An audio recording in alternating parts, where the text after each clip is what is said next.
Okay, welcome back to the next episode of Building Software Better. I'm Jeff Haney, your host, and I've got an amazing guest here today. He describes himself as a terrible leader. I'm not so sure that's true, but maybe he's learned a lot. Shaun Gehring, we're gonna have you tell us a little bit about how you went from being a great engineer to a terrible leader, and now I assume you're an awesome leader, and you're going to share all these amazing tidbits with us. So why don't you give us a quick intro and tell us a little bit about yourself?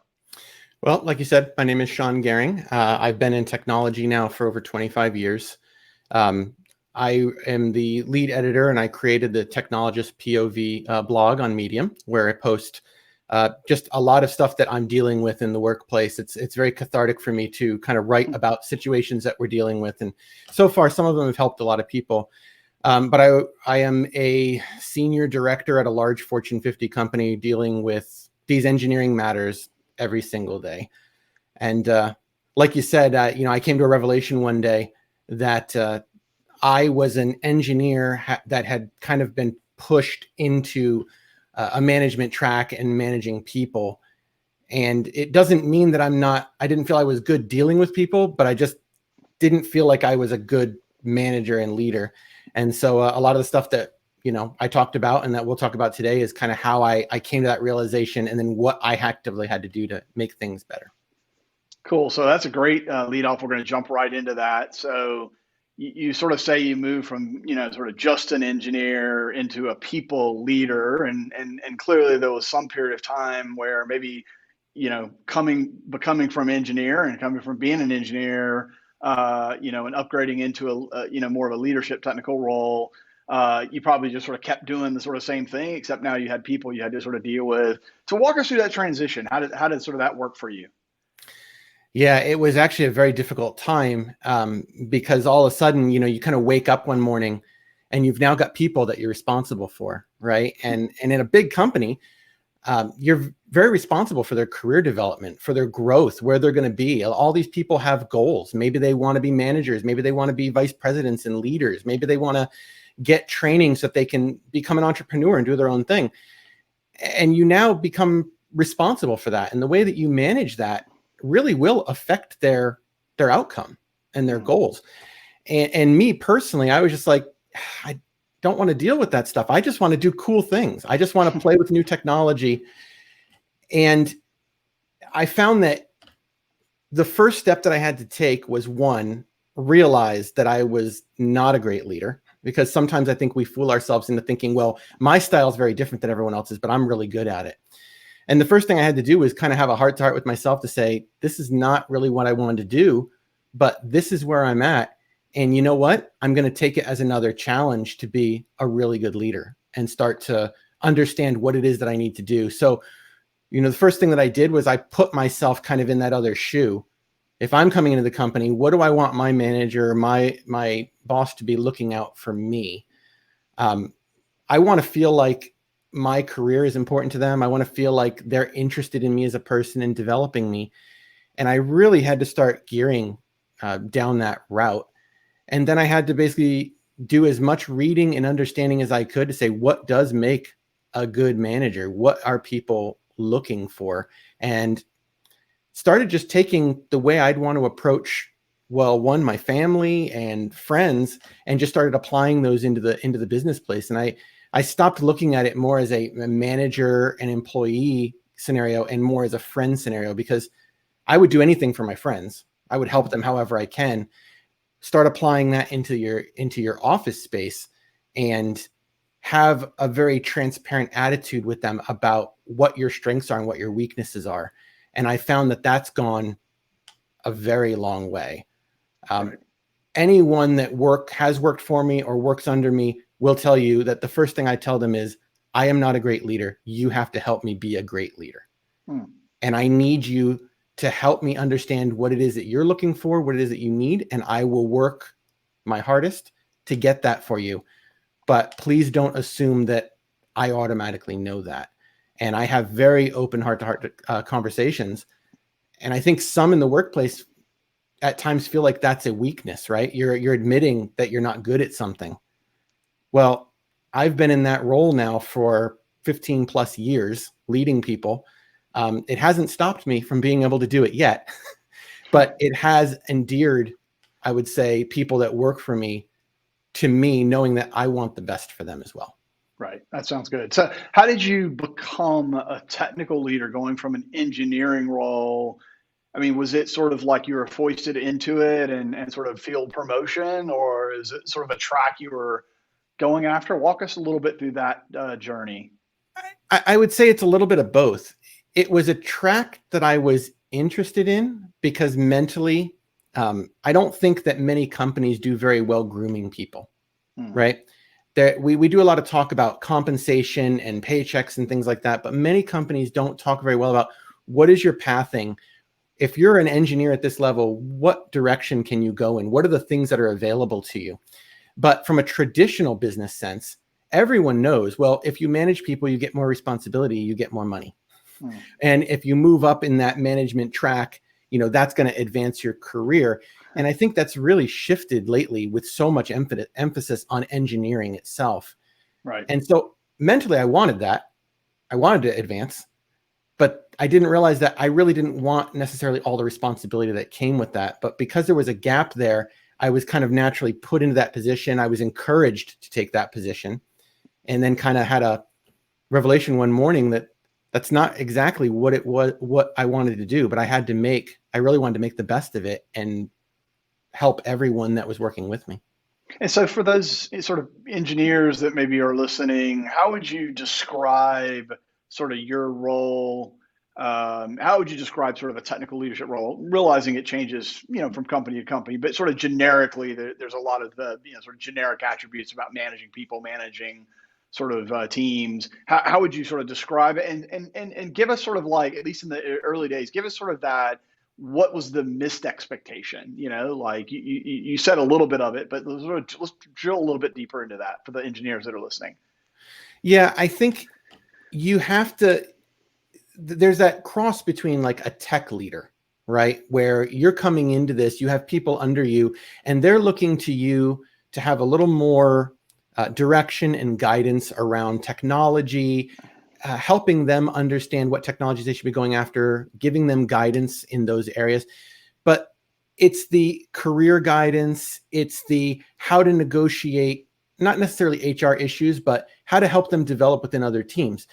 We have lots of people working under us as engineers, right? And some people are naturally introverted, some people are naturally extroverted. So there are things that you have to help them kind of manage through. If you have a very introverted person, but you want them to work better in a team environment or with external teams, there's some, I'd say, creative counseling that you have to do. There's some nurturing that you have to do there. And those are things that might not necessarily come naturally to those of us who have come up through an engineering field. Right. And those are things that you really have to learn. And sometimes we have to ask for help to develop those skills. I think the technical leadership part of it kind of comes natural, right? We can look at ourselves as, okay, well, I know these technologies. I know where we want to go. I know the architecture. We can disseminate that information and help people. But it's that personal side of things that we really have to double down on. Yeah, it's taking a player off the field and having them become a coach, right? And then, it's sort of different from throwing the football or, hitting the bat, from telling or teaching or coaching someone else to do it, and sort of techniques and sort of managing sort of when they're hurt or when they're not hurt and all that kind of stuff. So it's a similar, I think, idea. And like you said, a lot of people don't know. They think, leadership or, sort of technical leadership comes with seniority and more pay. And yeah, you can sort of tell people what to do, but it comes with a whole bunch of other responsibilities and things that maybe aren't as glamorous and take a lot of time. And we don't naturally necessarily have those skills, right? I mean, you said it, that there's not many GEs left anymore that sort of train people how to become professional managers. And really put people through like the people management, the financial management side, and the operational management side of running an organization, which is different than sort of the domain expertise, right? I mean, you said it a lot. Yeah, and I think that's a space that really we need to fill, because I've met many people that are great people leaders. And we even use that terminology in business a lot, right? People leaders. And they can get people to do anything and really believe in what they're doing. But then they lack the technical side of things, right? You ask them something from a technical standpoint, they're like, well, just do what you think is best. Then we got people who are great architects, great technical leaders. They can explain everything, but then the personal or the soft skills are lacking. But as things move forward, especially in the startup environment and all these things that we see taking place today, that crossover of those two skill sets is becoming more and more important. Someone you can rely on for technical expertise and rely on them in a people management area as well. Yeah, and it's a rare, like you said, it's sort of a unicorn today. Sort of people that have really deep technical understanding and skills and sort of sort of empathy around what's happening engineering wise or technically, and then having sort of the business people operational side that also can sort of understand sort of that and bring those two sort of worlds together. It's a really rare. It's rare that happens, and but it's becoming more commonplace. You see it now with Mark Zuckerberg's and Elon Musk's and sort of the technical leaders of the next generation are both technical and obviously can run a business. It used to be the white proverbial white shirts would run the business and the propeller heads would sort of be in the basement or whatever the analogy is, and you sort of had to marry them together. Sort of the sort of sort of the way it was at Microsoft, Bill Gates and Steve Ballmer sort of world. And increasingly you're seeing sort of how do you find that, in one sort of technical leader, right? The person that has the vision, the understanding, the technical prowess, but also to some degree can sort of run the company, rally the troops, understand sort of financial objectives and concerns and things like that. And I agree, that's not something that just happens, right? And you're not just born with these skills. You might have a sort of a natural disposition for some things, but you sort of have to be taught, to your point. And I think we've all probably experienced the stress of having someone be really great in one area, but not in another. So in a meeting, you've got someone who's really directing people well, but then you spend an additional 45 minutes explaining the technical side of things, or you've got someone that can do all the technical side, but then they have to explain to you for 45 minutes why the business has to do something that maybe doesn't make sense to us from an engineering standpoint. So the more we can get people in that direction and really learning those skills, the better off we're going to be in multiple different areas of business. So let's say I'm the leader, sort of that is not so technical. I'm a great people manager. I'm a great sort of a professional manager, but I don't have the sort of technical depth. What would you do? What would be your advice to them? Admit that you don't have it first. Because we've seen a lot of we've seen a lot of people come in and just say, oh yeah, I know what that means, and they kind of fake it till they make it, and sometimes they just don't make it. That's the problem. Right. And you lose immediate credibility with engineers, right? Exactly. Because engineers know our nomenclature and the way we say things is so specialized that we know when someone knows what they're talking about and when they don't. And so first of all, just admitting that you don't know something, but then being willing to want to learn. Those people within our organizations who are very technical, they are more than happy to talk. They are more than happy to talk about the things they're passionate about, the things that they're interested in, the things that they're doing. And you can really start to develop those skills. So that's one aspect of it. The other aspect of it is we've got the entire world at our fingertips right now to learn any subject that we want to.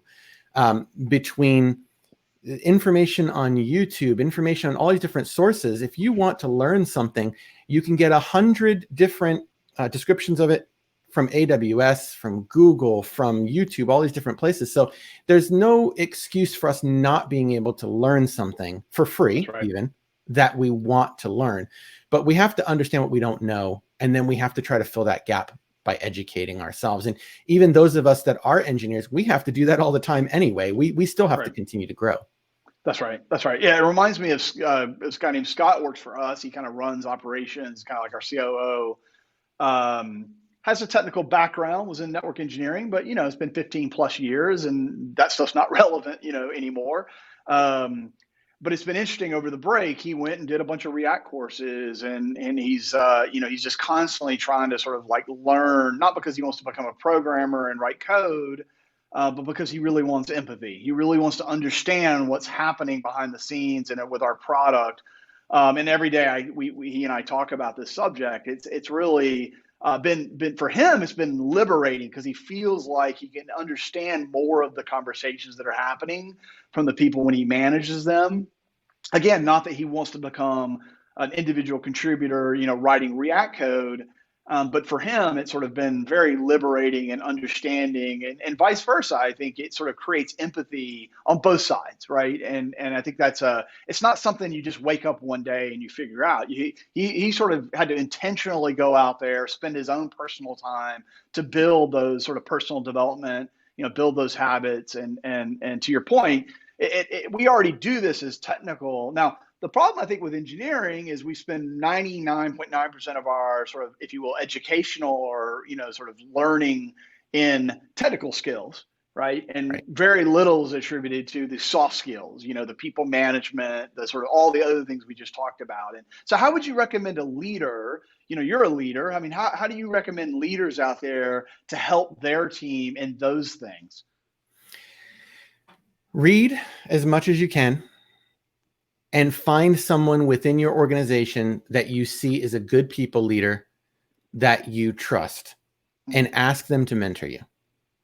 And just because you find someone that is a good people leader, that is very good with their employees, take what you can get from them. Learn the skills that are that they do well. And if they lack in some areas, find someone else that has those areas. But I mean, we have to continue to try to educate ourselves. You could go for days, right? Reading any type of business book. I mean, I listen to audiobooks all the time as I'm doing stuff.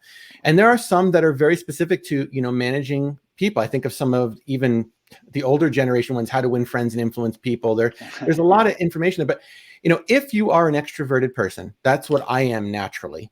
I was the teenager that wanted to be the center of attention, that always wanted to be making people laugh. And I took an engineering, kind of background. It's easier. If you're not that, if you're more introverted and you don't find yourself wanting to deal with people, it will be more difficult, but it just means you have to put more effort into learning those skills. I've got a whole shelf over here full of books that I've read about really how to develop those relationships. And we have to treat the people that we work with as if they really are our close friends, whether we go out and do things with them or not. They are people that we are spending a third of our life with. Right. And they want to know that we're concerned about them, that we're thinking of their future, we're thinking about what they're doing. So between, audiobooks, reading, and then really getting a mentorship, which you're going to have to ask for 9 times out of 10. Not many companies even will be actively looking to mentor you in that way. Just ask. Sit in on someone's meetings. Sit in on the one-on-one meetings that they have with their employees, and start to pick up those skills. And if you continue to dig for it, you will find what it is that you're looking for, and be transparent about where your weaknesses are. Yeah, that's a great advice. I went into the military when I got out of high school, and I went in for a number of reasons. I went in what they call unrated. I was in the Navy. I went in unrated, which means I didn't have a specialty, and I didn't get an A school, they call it in the Navy, basically a specialty school that you go to for about a year after your boot camp. So I went straight to the fleet. And I got the worst, billet, the worst assignment ever. I got shipped to Japan, kind of an unrated, and assigned to a squadron, which basically means you're kind of cleaning and doing all the jobs that the specialty people don't want to do because they're working on whatever their specialty is. But what I did was I wanted to be an electrician. I had a computer background. I grew up with computers. And I was in aviation electronics, so I wanted to be in that. So what I would do, I'd work my 12 hours, and then I would go spend the next 4 or 5 hours after I got off my shift at the aviation electronics shop, and I would work and just hang around. I just hung around them, and I'd do anything that they would let me do. All the stuff they didn't want to do, or the menial work, I just did it.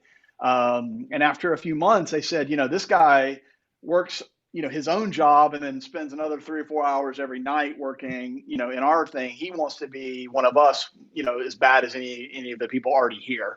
And eventually I was able to move into that rate and become, one of the top electricians when I left. and with all these promotions and medals and all this. But it was very intentional, to your point. I mean, if I would have just left it to fate, I would have just been cleaning and mopping and doing all the things for 4 years, right? And I had to be very intentional, and they weren't going to help me. I mean, I had to help myself. And part of that was like I just had to figure out how to be around the people and the things that I wanted to be around. So I think it's really sound advice. I mean, you sort of have to take your career, and I think it's, as a leader, I think you have to, like you said earlier, I think you have to be intentional about helping the people that you lead understand that, right? As part of the mentoring and coaching.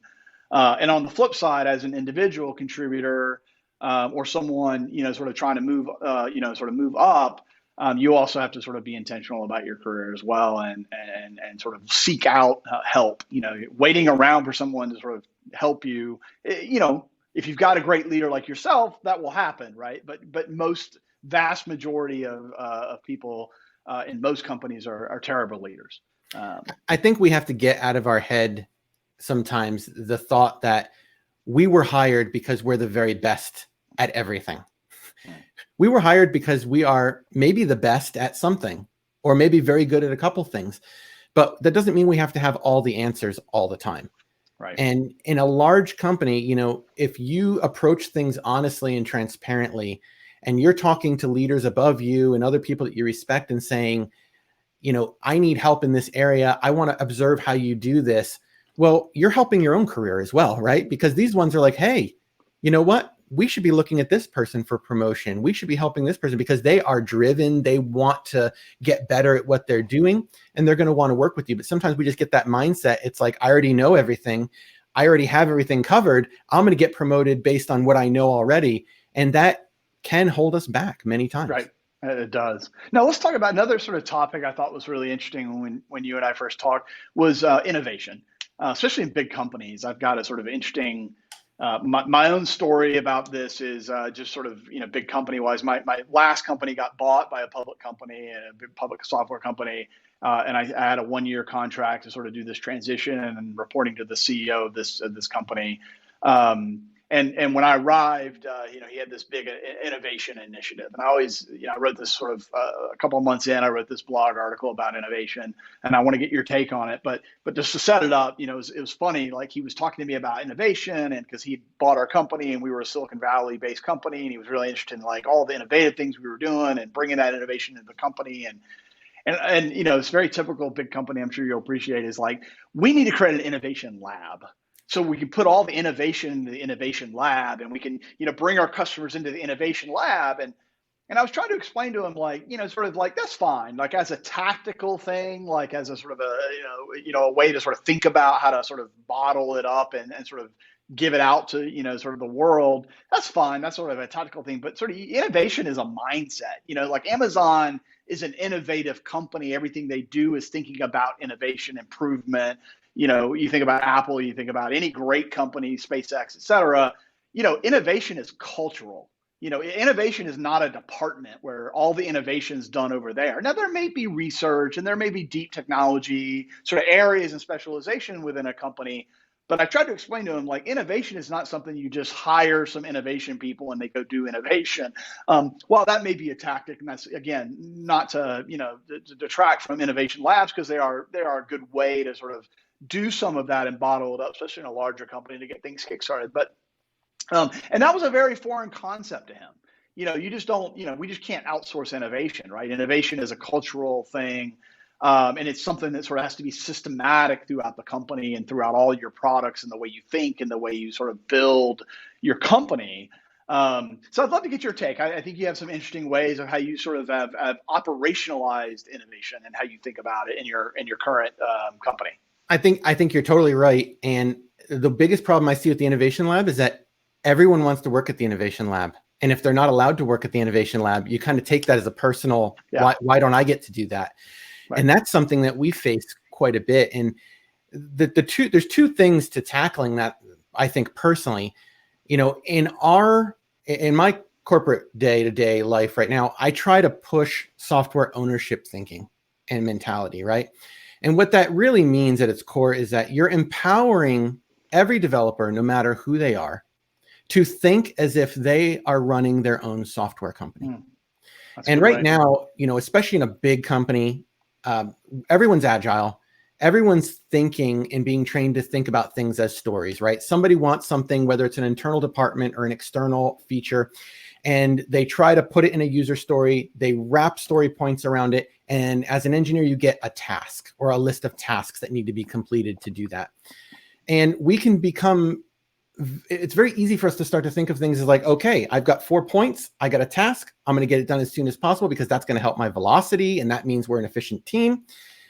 Well, what if you take a step back and say, okay, I clearly understand what they're asking for, but how would I measure what I'm being asked to do against the open market?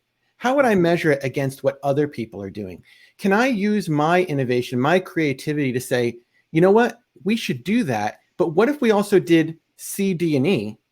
Would we get a better product? And being able to adopt that mindset, which means that the engineers have to adopt it, right? But then the managers, the scrum masters, everyone else has to adopt that mentality as well and allow for that. Right. It allows you to be not just creative in solving a problem, it allows you to be creative in your full development cycle. And I really have seen other companies do this, and they've come up with amazing pieces of software. Right. Now, if you want to create a piece of software and then you're able to go sell that, that could be one thing. But two, your developers feel like they have control over what they're doing. Yeah, They're ownership, not, right? Yeah. I heard someone refer to it this way. They're not the McDonald's fry cook. Order fries, fry them, put them out. Order fries, fry them, put them out. They're actually being able to go in and they feel like they have more of a role. And we have no idea. It's funny. I laugh because when I think about it, I go back to that Adam Sandler movie, The Water Boy, right? Like nobody thought the Water Boy was going to be a great football player. Right. And it just comes about that you have no idea where your next idea is going to come from. That's right. But if we just say all of our engineers, they just do stories and that's it, you're not going to get those ideas flowing. They're not all going to work. Yeah, but that's right. You have to think about it a different way and you have to empower them to think about it. Now everyone's doing innovation because you have no idea.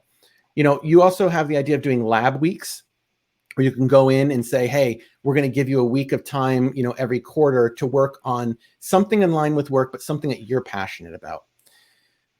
The other thing too is I sort of run one of my teams as if it's a miniature innovation lab, right? Okay. And I Tell us allow about that. One of the things that I like to do is we like to bring in junior talent, engineer 1, 2, 3, that level. And we like to bring them in and run a small team as almost like an innovation lab. They get to work on R&D, they get to work on prototype, they get to learn new technologies and see how those technologies are going to map into the current state. And a nice thing about it is instead of taking someone off the street or out of school and dropping them into a company where their head starts to spin because they don't know what's going on, they get time to soak and really learn different aspects of the company. They get to endear themselves to teams. And then eventually the baby birds grow up, they get kicked out of the nest, as it were, and they get to be, excellent developers within these teams contributing in different areas. And that gives them time to really innovate and understand what they're doing. So I think there's multiple ways of doing innovation outside of just having a very specific, rigid way of doing it. Right. That's right. That's a good one. So this has been a great topic. Tell us, a couple of, if you will, for a technical leader, kind of one piece of advice, if you could give someone, just kind of walk away with one piece of advice. And then on the other side, kind of the flip side, as an engineer, let's say I'm a fairly senior engineer, but I'm really wanting to move more into a technical leadership role. And not just technical leadership, but sort of people management, kind of a little bit like what we talked about. Both sides, like give us one piece of advice, kind of parting here. The best piece of advice I can come up with is when you're done with work one day, pour yourself a nice 16-year scotch and ask yourself this question: would I be happy working for me? And really look at it from the other side. Put yourself in the other person's shoes and say, do I feel like would be looking out for my career? Would I be satisfied with what I'm doing? Would I want to be friends with me in that position?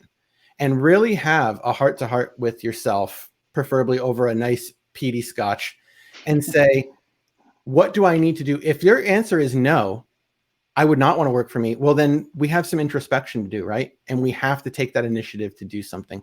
If it is, and we think we're a great manager, then be transparent with your employees and ask them next one-on-one. Be honest with me.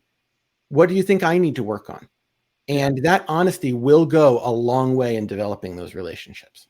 Right. That's a great piece of advice. Okay, now I'm an engineer. Give us the other side. I'm an engineer. Maybe I'm a senior engineer thinking about moving into that role, trying to figure all that out. Think I want to move into managing people. What's one piece of advice you can give me? Be willing to ask for a mentor.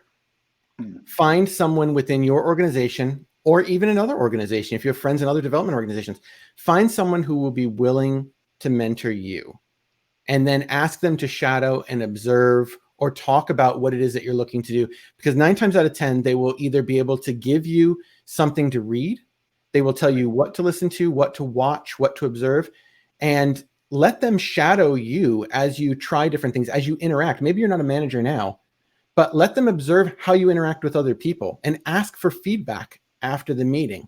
Because if it's someone that you think does a real good job and you respect them, their comments are going to go a long way. But we have to admit what we don't know and ask for help from someone we respect. That's great. Well, with that, it's been a great few minutes with you. Tell us a little bit more about the editorial you write on Medium. Tell us where we can find it. Go to medium.com, search a technologist POV. I write most of the articles there. I've got some other contributing writers as well. Like I said, 9 times out of 10, the content that comes out of that is something that I've dealt with in work over the past couple of weeks. And I hear other people having issues with it as well. And then I write about it. Some of it you might like, some of it you might not like, but it's what's happening actively in the workplace today and lessons that have been learned from it. And you can follow us at a Technologist POV on Twitter as well. That's great. And, from a terrible leader to now what it sounds like is an amazing servant-based leader. It's been a great conversation with you, and I look forward to talking to you more. Yeah, it's been great, Jeff. I appreciate it. Thanks. Yeah, appreciate it very much.